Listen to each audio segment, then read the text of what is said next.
Find a comfortable position. Allow your body to sink into the support beneath you, and gently close your eyes. Let the events of your day slowly dissolve, fading into the background, like mist clearing from a morning valley. There is nothing you need to do right now, nowhere you need to be. There is only this moment, stillness, and the quiet rhythm of your own breath. Inhale deeply, feeling the air fill your lungs with a sense of peace. And exhale slowly, releasing any tension you may be holding in your shoulders, your jaw, your hands. Tonight, we embark on a journey into the shadows of the human enterprise. We often think of history as a series of loud events, battles, speeches, grand declarations. But there is another history, a quieter one, written in invisible ink and whispered in hushed tones behind closed doors. This is the world of corporate espionage, the stealing of ideas, the silent acquisition of secrets. But tonight, we will not look for danger or thrill. Instead, we will observe these stories as if we are watching a silent film, detached, calm, observing the intricate dance of shadows in the corporate world. It is fascinating to consider the value we place on a secret, how a mere idea, a formula, or a design can carry more weight than gold. Imagine, if you will, a vast city at night. You are floating high above it, weightless and safe in the cool night air. Below you, the city is a sprawling grid of lights, amber and white jewels scattered across a velvet cloth. Most of the city is asleep, the residential streets dark and peaceful. But look toward the center, where the tall towers of glass and steel rise up toward the moon. Here, the lights still burn. In these towers, the business of the world continues, a silent engine that never truly stops. Picture a single window on the 30th floor of a skyscraper. Inside, the office is quiet, bathed in the soft, blue hum of computer servers and the dim glow of standby lights.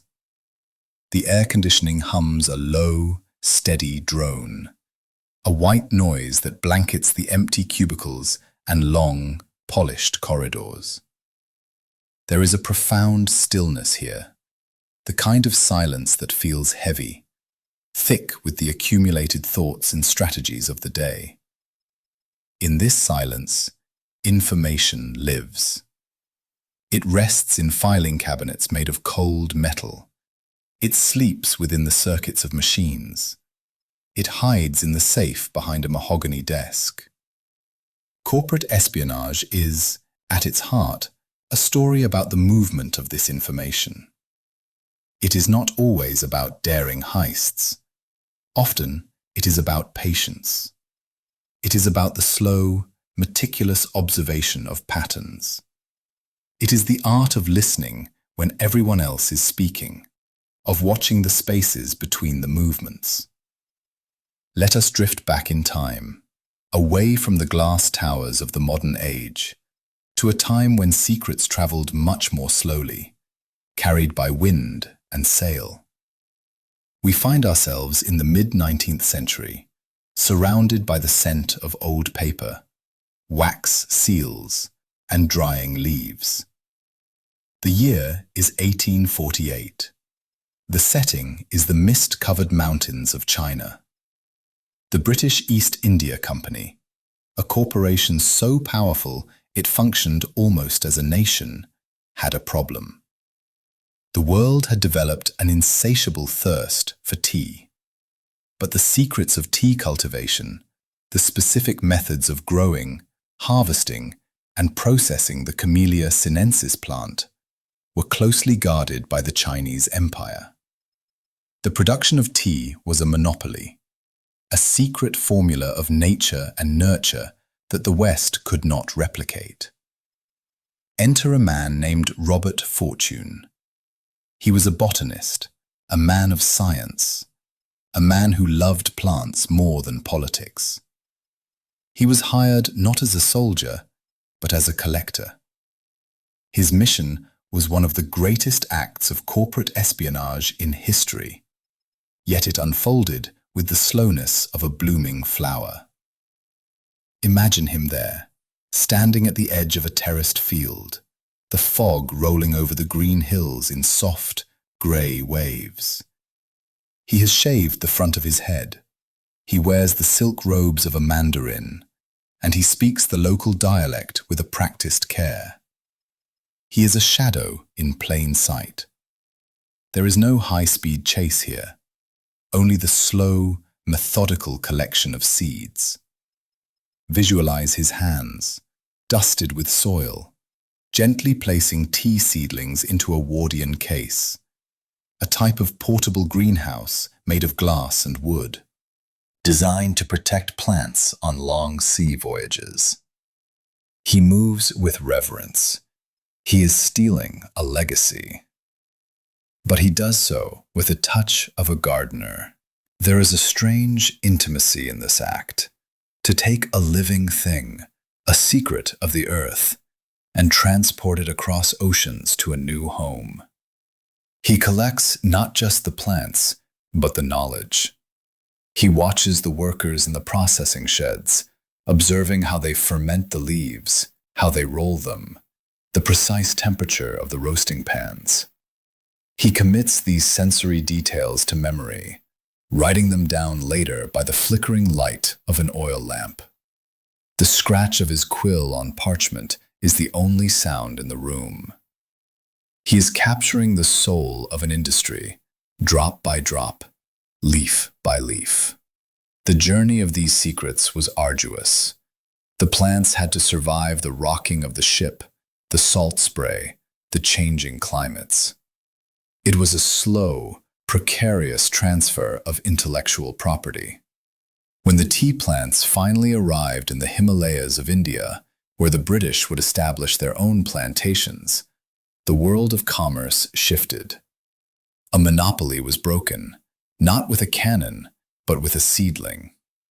Now, let the image of the misty tea fields fade, dissolving back into the stream of time. Let us move forward, returning to the concrete canyons of the 20th century. The tools change, but the essence remains the same. The quill becomes the typewriter. The oil lamp becomes the fluorescent bulb. Think of the automotive industry in the 1990s. Here, the secrets are not organic. They are geometric. They are blueprints, schematics, the precise curve of a fender, the mathematical efficiency of a fuel injector. Imagine a room filled with drafting tables. The smell of graphite and eraser dust hangs in the air. Large sheets of blue paper are spread out, held down by heavy weights. In this era, espionage is often a matter of a disgruntled employee walking out the door with a box of files. It is a quiet exit. A man in a gray suit, walking through a revolving door, stepping out into the rain. He carries a briefcase. Inside that briefcase is not money, but years of research. He gets into a car, the windshield wipers rhythmic and hypnotic. Swish, swish, swish. He drives to another building, perhaps only a few miles away. He enters a new office. He sits at a new desk, and he begins to share what he knows. It is a betrayal, yes, but in the grand, meditative scope of history, it is simply the diffusion of knowledge. Like water seeking its level, secrets have a way of leaking out, of finding the path of least resistance. The corporate world tries to build dams to hold this water back. They build vaults with thick steel doors. They create passwords and encryptions. They ask employees to sign non-disclosure agreements, legal spells designed to bind the tongue. But the human element is always the variable. The desire to be valued, the desire to be heard, or simply the carelessness of a moment. Picture a boardroom, empty after a long meeting. The chairs are pushed back slightly. A few coffee cups remain on the polished mahogany table, cold and half full. A whiteboard stands in the corner, covered in diagrams and arrows drawn in red and black marker. Someone forgot to erase it. Through the window, the cleaning crew watches the city lights, unaware that the scribbles on that board represent millions of dollars, a strategy that could change the market. It is all so fragile, so exposed. As you visualize these scenes, notice how calm they are. There is no soundtrack of suspense, only the ambient noise of the world, the click of a latch, the rustle of papers, the soft hum of a hard drive spinning up. The secrets themselves are silent. They do not want to be found, yet they do not resist being taken. They are passive observers in the game of commerce. We build walls around our ideas, believing they belong to us. But perhaps ideas are like the wind, destined to move, to be shared, to belong to no one and everyone at once. Let your mind wander to the concept of the trade secret.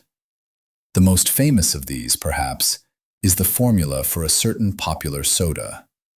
For over a century, it has been kept in a vault.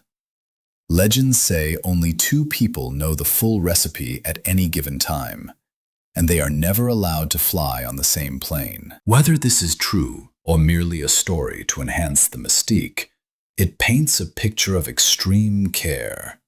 Imagine that vault, thick steel walls, tumblers clicking into place with a satisfying, heavy thud. Inside, a single piece of paper, yellowed with age, the handwriting looped and elegant. It sits in the dark, year after year, decade after decade. Outside, the world changes.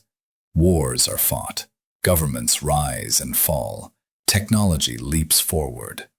But in the dark of the vault, the secret remains timeless. It is a sleeping beauty, protected by the giants of industry. There have been attempts to sell it, to steal it, but true corporate espionage requires a buyer as much as a seller. And sometimes, the secret is so well known as a secret that stealing it becomes impossible. It is a paradox. The silence around it is so loud that it acts as a shield. As we continue to drift through these stories, we will see that the motivation is rarely malice. It is competition. It is the drive to be better, faster, more efficient. It is the nature of the marketplace, a vast ecosystem where companies are like great trees in a forest, struggling for sunlight. Their roots tangle deep underground where no one can see. Feel the relaxation spreading through you as you contemplate these slow, hidden movements. The world of spies and secrets is not frantic. It is a world of waiting, of watching, of stillness, just as you are still now. Resting, waiting, watching the thoughts drift by like clouds without needing to catch them. In the next part of our journey, we will delve deeper into the digital age, where the physical barriers dissolve entirely and secrets become ghosts in the machine. But for now, simply rest in the quiet of the archive, surrounded by the hushed history of things hidden and things found. And so, the heavy steel doors of the physical archive drift shut behind us, sealing away the scent of old paper and the dust of forgotten dossiers. We step now into a different kind of space, a space without walls, without floors, without ceilings. This is the realm of the digital, the ether, where secrets no longer have weight in your hand, but instead travel as pulses of light through fiber optic cables buried deep beneath the oceans and the soil. Imagine, for a moment, the sound of this world. It is not the scratch of a pen or the click of a camera shutter. It is a low, steady hum. The sound of 1,000 server fans spinning in a cool, climate-controlled room. Rows upon rows of blinking lights, green and amber, like a field of fireflies frozen in a grid.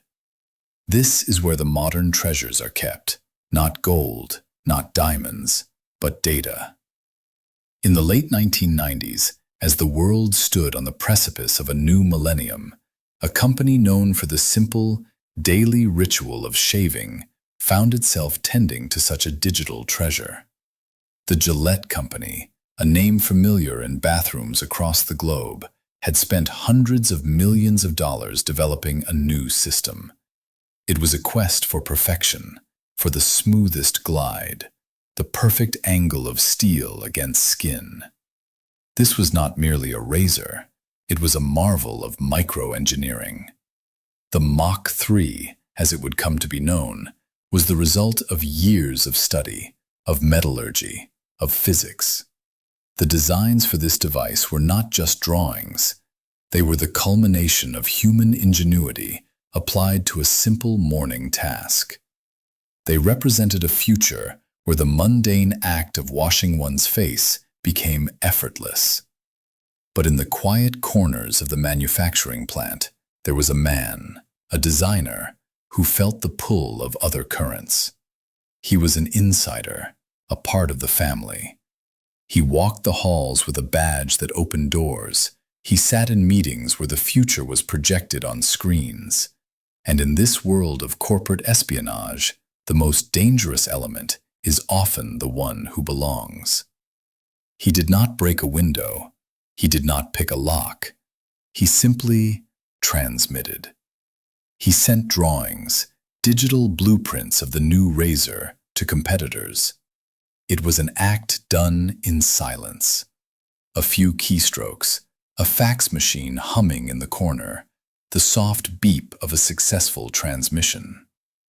It is strange to think that an idea worth millions, an idea that represents the labor of hundreds of people, can be reduced to a signal sent over a telephone line.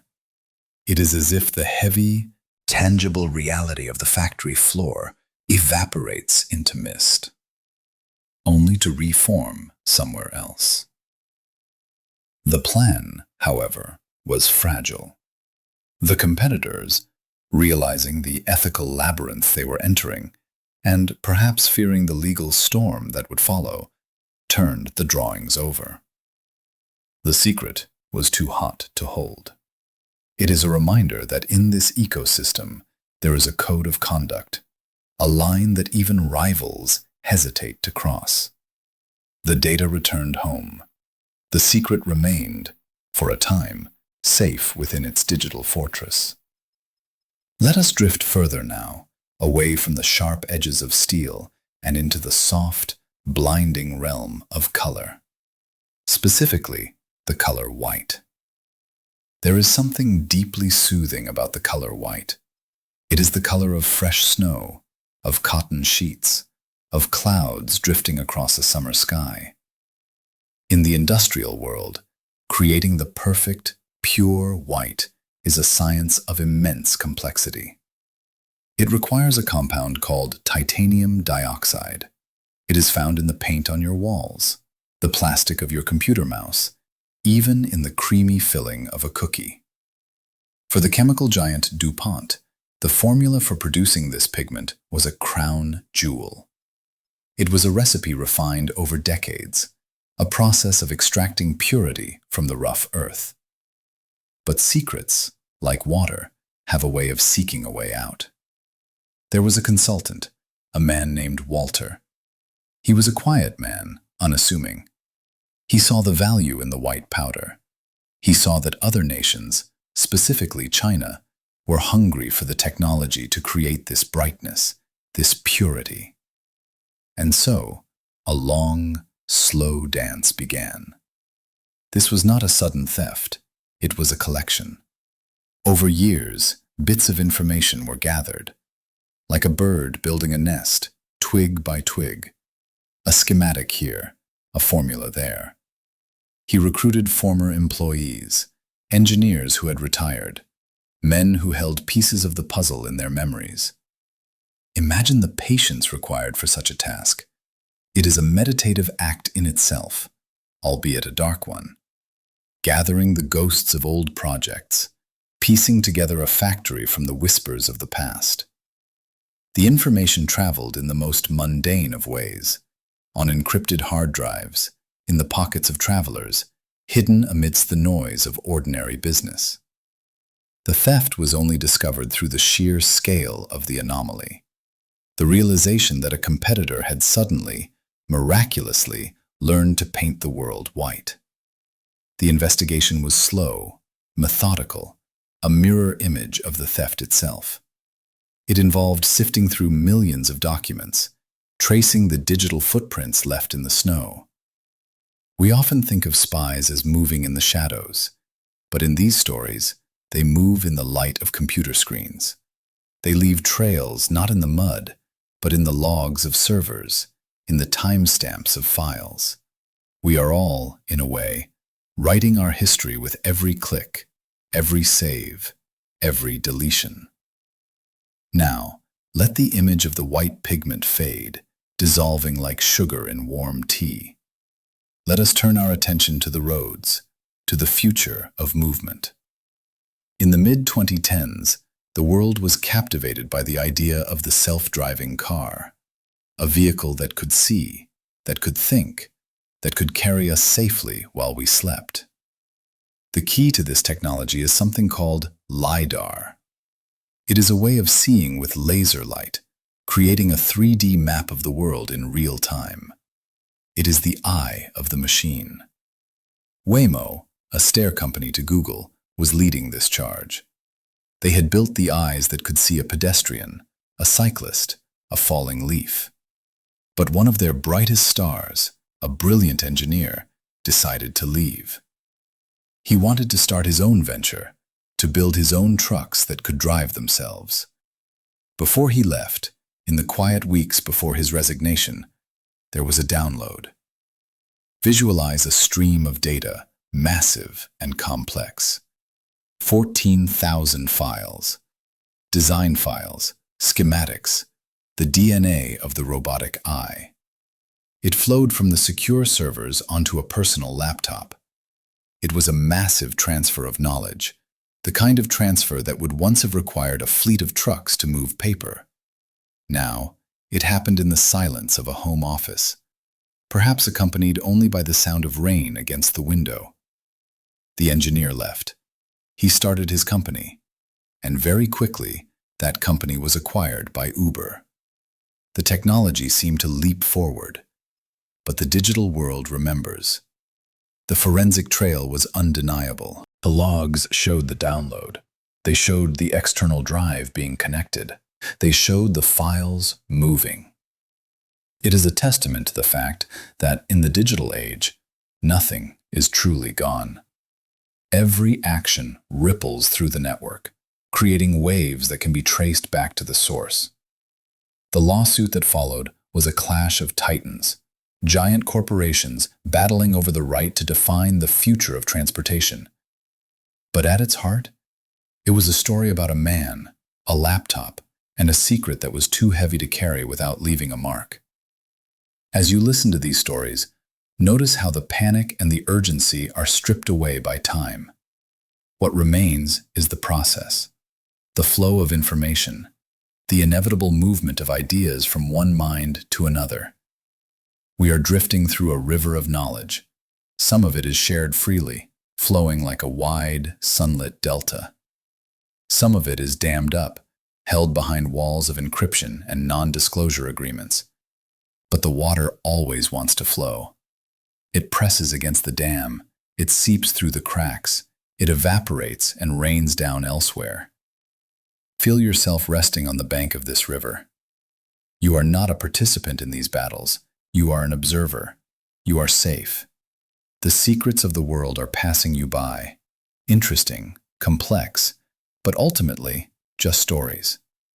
The hum of the servers fades into the background, becoming a kind of white noise, a gentle static that smooths out the edges of your thoughts.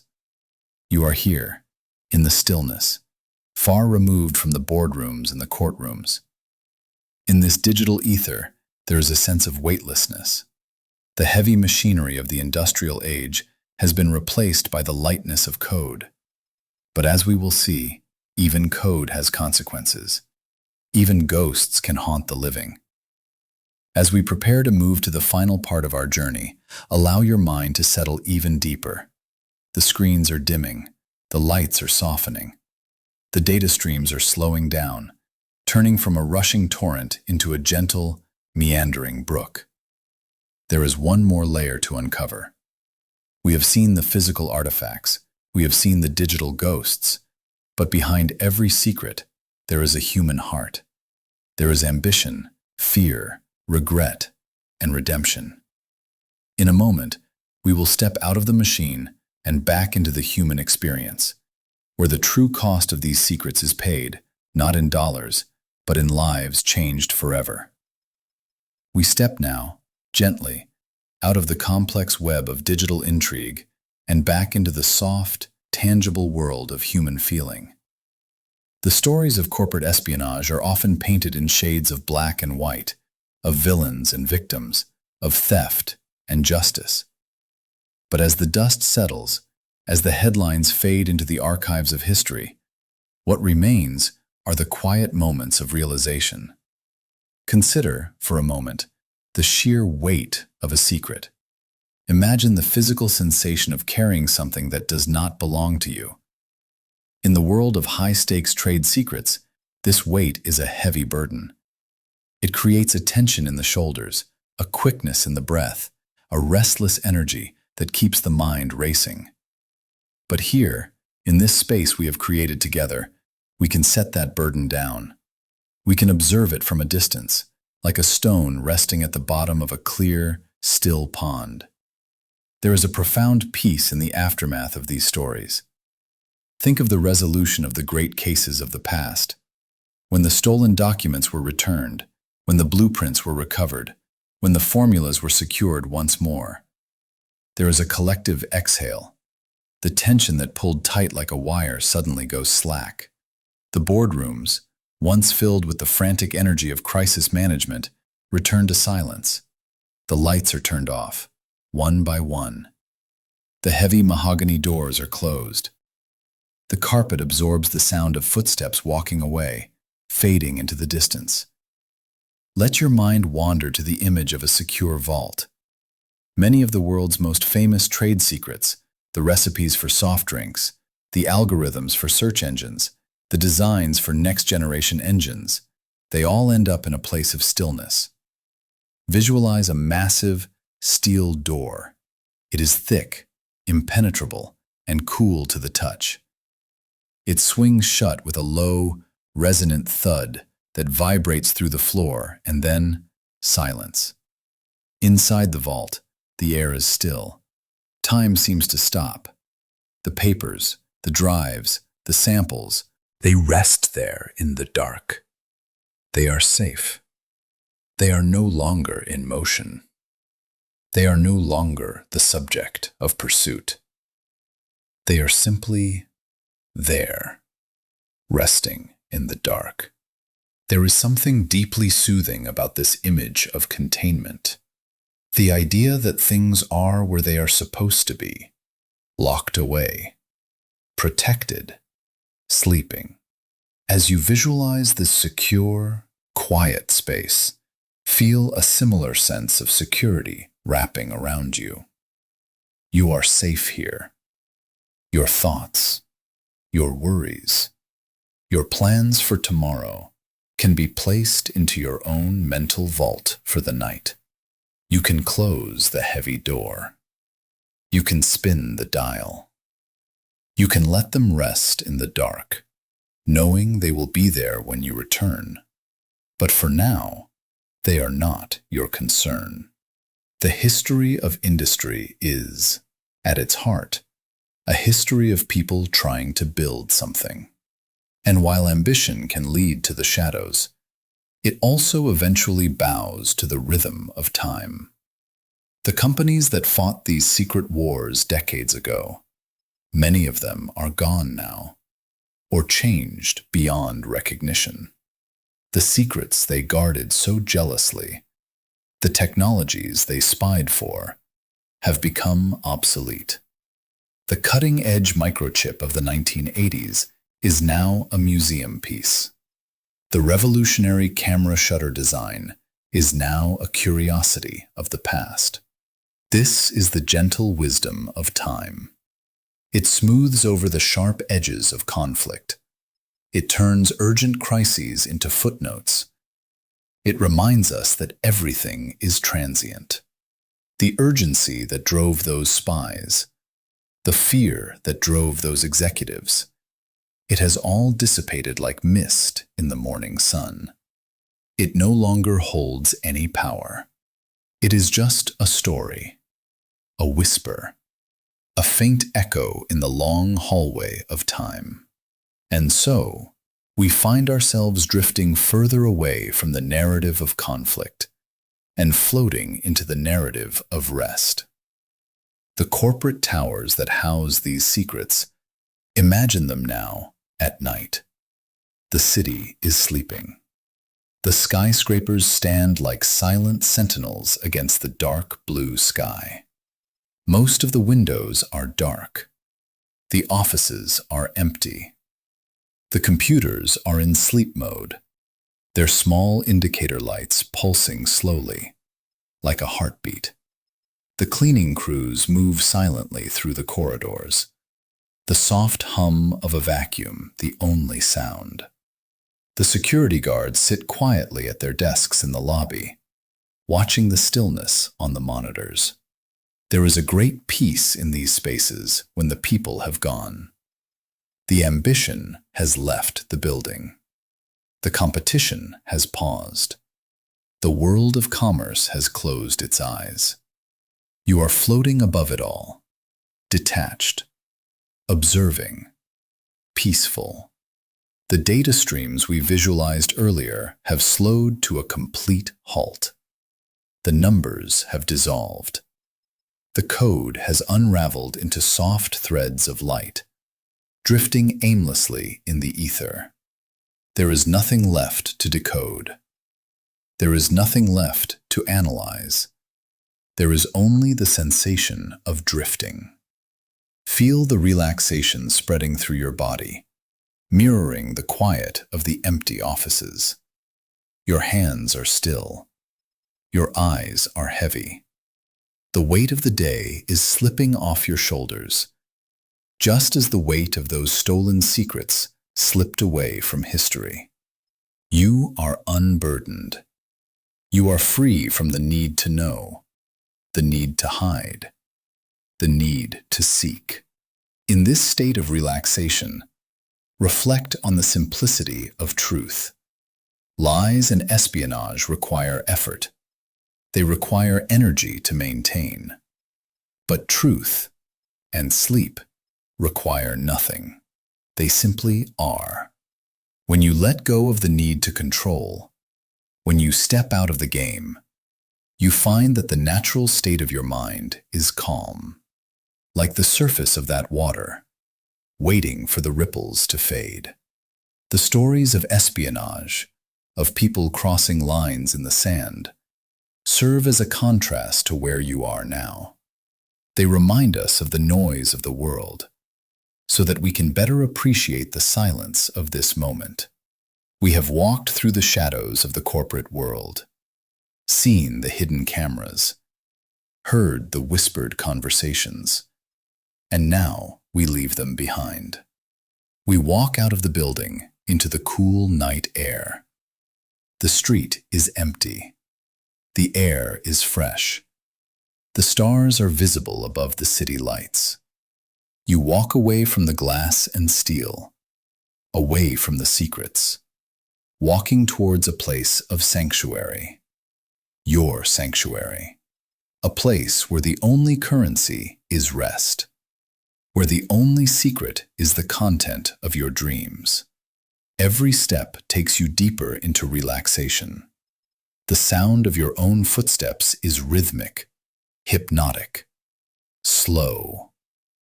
Left, right, left, right. Moving away from the complexity, moving toward the simplicity of sleep. The narrative is complete. The dossier is closed. The file is put away. There are no more pages to turn. The story has reached its end, and as it resolves, so too does your day. The tension resolves into comfort. The alertness resolves into drowsiness. The focus resolves into drifting.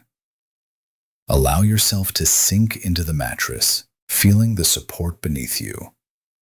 It is the only reality that matters right now. The physical world is fading. The stories are fading. The voice is fading. You are left with a profound sense of closure. Everything has been handled. Everything has been told. There is nothing left to do. Rest in this feeling of completion. The quiet is a blanket, warm and heavy. The darkness is a comfort. The night is a guardian, keeping watch while you drift away. Drifting, deeper and deeper. The secrets of the world are safe, and so are you. The machines are silent. The minds are resting. The peace is absolute. Let go and sleep.